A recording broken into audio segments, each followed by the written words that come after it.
Hey everyone, welcome back to part 4 of Clean My Dad's Business with me. This is the last part before the big reveal, so I really hope you enjoy it. And thanks again for watching. We just hit 8 million views on my first video. Insane, thank you guys. Alright, this was a continuation of the other day, so I didn't record anything like of me walking in like I do normally.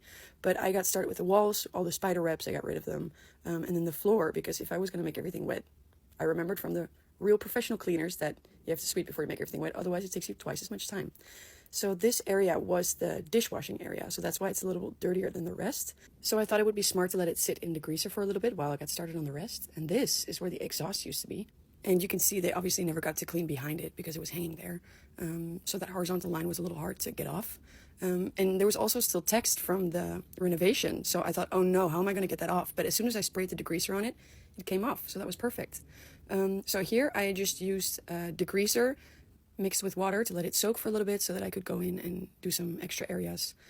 But these walls weren't too dirty, as you can see. And looking back, I was going way too detailed. I didn't have to do that. I could just, oh yeah, and this is the other one.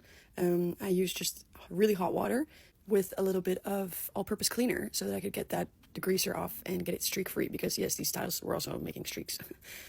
So this is behind that fridge that I also cleaned yesterday. Those tiles were also never exposed. This was very satisfying.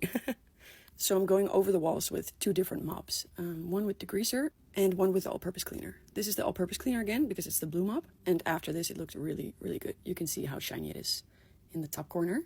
There was still some sealant from that walk-in fridge on the wall, so I took it off, and this is that dishwashing area again that I let soak in the beginning, so it was super easy. It came off straight away. Then I am cleaning here for the floor. This was a dirty mop. Not going to use that. Not going to use that water. Sweep again. I know this is like my 6th time sweeping, but for some reason stuff kept falling on the ground. I don't know why.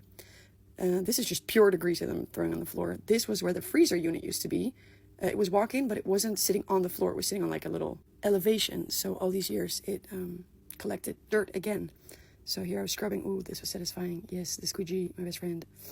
As you can see, I wasn't satisfied, so I went back in to clean that area again. I wasn't going to get it like fully clean. There was still some like glue residue stuck inside of the floor, but it's been used. It's not going to look brand new again. Here I was trying out a steamer. I don't understand why that was the first time that I used a steamer in this whole clean, but oh well.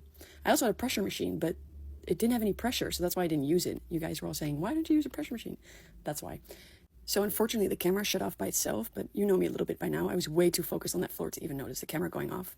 But you know how I finished here. I just used a squeegee. So this was part 4 already. See you tomorrow for the big reveal.